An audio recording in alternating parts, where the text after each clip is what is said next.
Assalamualaikum warahmatullahi wabarakatuh. Puji syukur kehadirat Allah yang Maha Esa atas rahmat dan hidayahnya, kami dari kelompok 6 dapat menyelesaikan makalah kami yang berjudul Warga Negara dalam Masyarakat Pluralistik. Baik, langsung saja. Saya Dery Gunawan Batubara, NIM 1920-500-106. Di sini saya akan menjelaskan tentang bagian A, yaitu teori tentang pluralistik.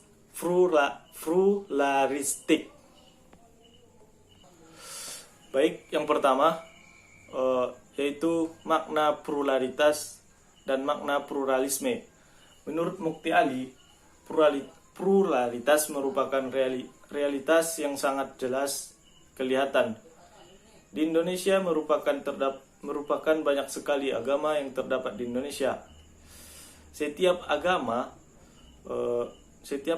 mengajarkan jalan hidup yang berbeda-beda dan merupakan ekspresi dari pemeluknya untuk memenuhi ajaran Tuhan dan atau kepercayaannya mereka masing-masing.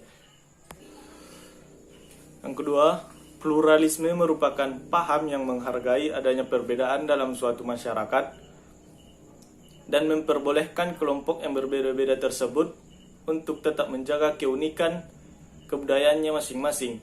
Selain itu, dalam konsep pluralisme, kelompok-kelompok yang berbeda-beda memiliki kedudukan yang sama. Jadi, dapat disimpulkan, pluralisme berarti kesediaan untuk menerima keberagaman. Artinya, untuk hidup secara toleran pada tatanan masyarakat yang berbeda suku, golongan, agama, adat, hingga pandangan hidup. Pluralisme juga mengimplikasikan pada tindakan yang bermuara pada pengakuan kebebasan beragama dan kebebasan berpikir. Baik, cukup sekian yang bisa saya sampaikan. Materi selanjutnya akan dilanjutkan oleh Saudari Mira Damayanti. Dan saya persilahkan. Baik, langsung saja saya Mira Damayanti Siregar akan melanjutkan makalah kami. Yaitu menurut Mashkuri Abdillah dengan mengutip The Oxford English Dictionary, mengelaborasi paham pluralisme sebagai yang pertama, suatu teori yang menentang kekuasaan negara monolitis dan sebaliknya, mendukung desentralisasi dan otonomi untuk organisasi-organisasi utama yang mewakili keterlibatan individu dalam masyarakat. Yang kedua, keberadaan atau toleransi keragaman etnik atau kelompok-kelompok kultural dalam suatu masyarakat atau negara, serta keragaman kepercayaan atau sikap dalam suatu badan, kelembagaan, dan sebagainya. Definisi yang pertama mengandung pengertian pluralisme politik, sedangkan definisi kedua mengandung pengertian pluralisme sosial atau primordial. 2. Akar pluralisme. Akar pluralisme hingga sekarang masih menyisakan perdebatan yang amat panjang antara para pemerhati pluralisme itu sendiri, terkait tentang dari mana asal-muasalnya, siapa pembawanya, dan kapan pluralisme muncul. Beragam sumber mencoba menyebutkan siapa sebenarnya yang mencetuskan pluralisme, namun antara sumber satu dengan yang lainnya kadangkala mendukung dan kadangkala berseberangan, meskipun masih dipertanyakan kuantitikannya. Fase awal dari perkataan filosofil inilah dijadikan sandaran untuk menurut awal mula pluralisme. Selanjutnya, pendapat kedua, istilah pluralisme terlahirkan dari negeri Arab, kendati secara tersirat tidak memakai istilah pluralisme tetapi menggunakan konsep tetangga.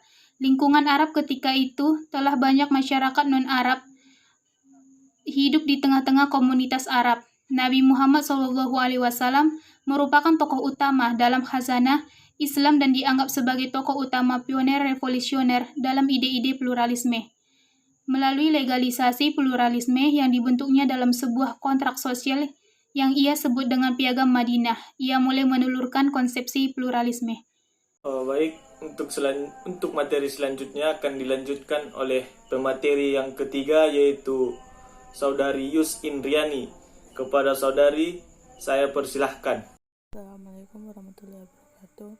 Nama Yus Indriani Siregar NIM 1920-5040. Di sini akan saya jelaskan.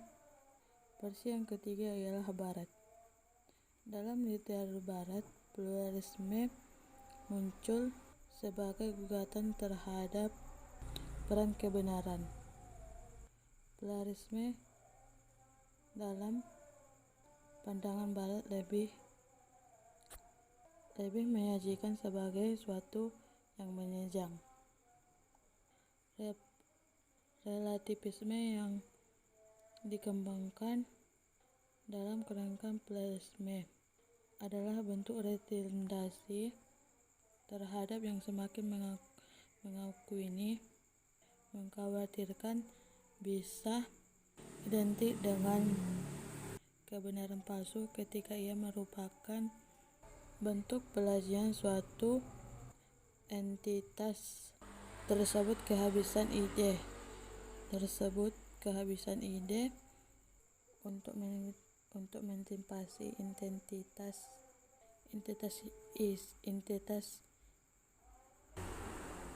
entitas lain dengan entitas diusung. Pluralisme merupakan terminologi untuk menunjukkan paham kemajuan. Term ini berasal dari ranah sosiologi. Dalam ilmu sosial, implikasi merupakan konsep pemahaman terhadap kehidupan majemuk yang harus ditata sedemikian rupa untuk menciptakan suatu saling menghargai. Ketiga, tipologi pluralisme keagamaan.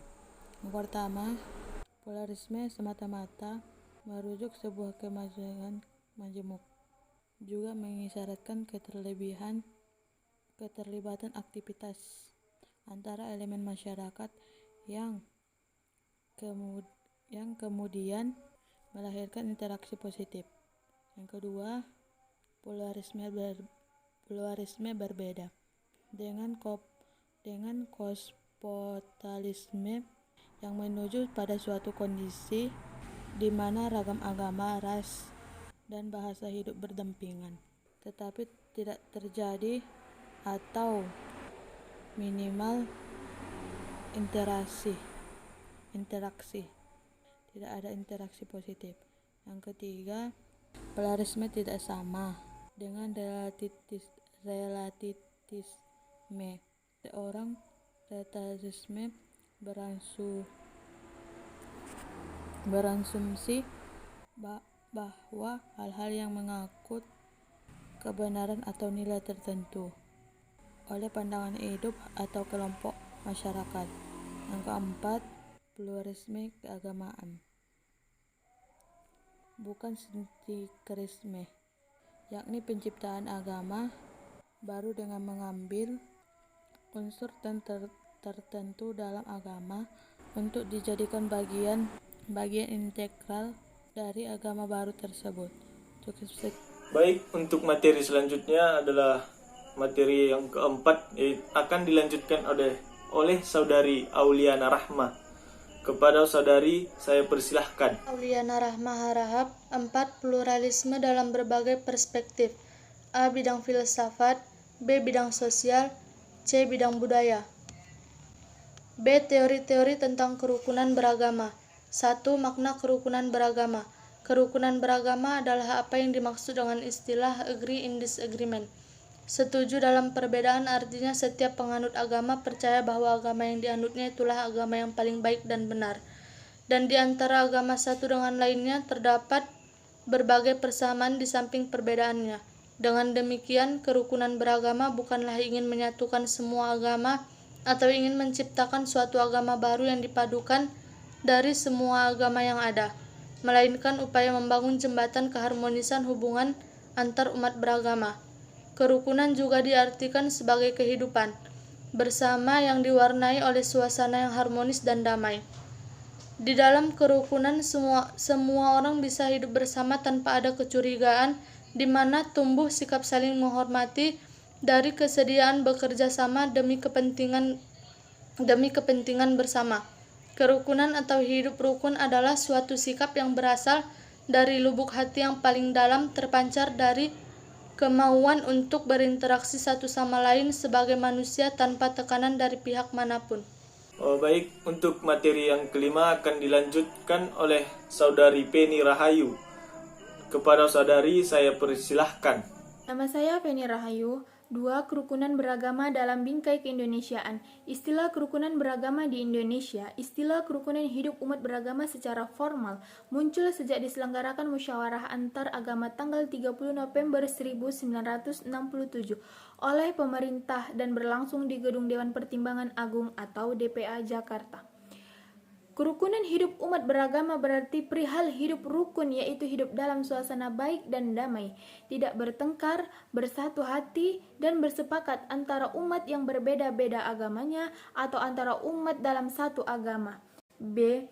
Kerukunan beragama dari sudut pandang Pancasila dan negara Pancasila. Pancasila memiliki 5 prinsip nilai yang terkandung dalam kelima silanya. Dengan demikian, kelima sila dalam Pancasila harus menjadi visi keberagamaan dalam bingkai nasionalisme dan kebangsaan.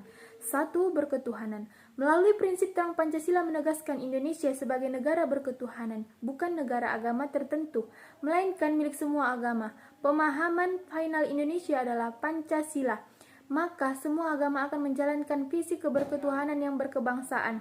2. Berkemanusiaan. Selain tujuan kemanusiaan antar agama, tujuan kemanusiaan global juga perlu ditegaskan, apalagi menyangkut kemanusiaan dari HAM. Selama ini agama menjadi garda depan melahirkan manusia yang berakhlak dan bermoral. Baik, untuk materi selanjutnya adalah materi yang terakhir, akan dilanjutkan oleh Saudari Anna Tiana. Kepada saudari saya persilahkan. Assalamualaikum warahmatullahi wabarakatuh. Perkenalkan, nama saya Anatiana Delis Regar. 3. Kebangsaan. Nasionalisme adalah ibadah kebangsaan yang perlu ditegaskan. Menjaga tanah air adalah bagian dari iman. Dalam visi kebangsaan ini terdapat misi perjuangan. Agama dan kebangsaan adalah sinergi dialog kreatif dalam melahirkan budaya persatuan dan kesatuan. 4. Demokrasi permusyawaratan. Melalui partisipasi politik, semua agama memiliki hak yang sama, hak sipil, politik, dan hak sosial budaya. Tidak ada mayoritas dan minoritas. Keduanya mendapat perlakuan sama di kacamata demokrasi. 5. Keadilan sosial. Prinsip ini adalah tujuan paripurna kehidupan berbangsa. Dari semua prinsip sila sebelumnya, keadilan sosial adalah muara kehidupan berbangsa. Kehidupan sosial mesti menjadi garis depan setiap gerak-gerik keagamaan dan kebangsaan.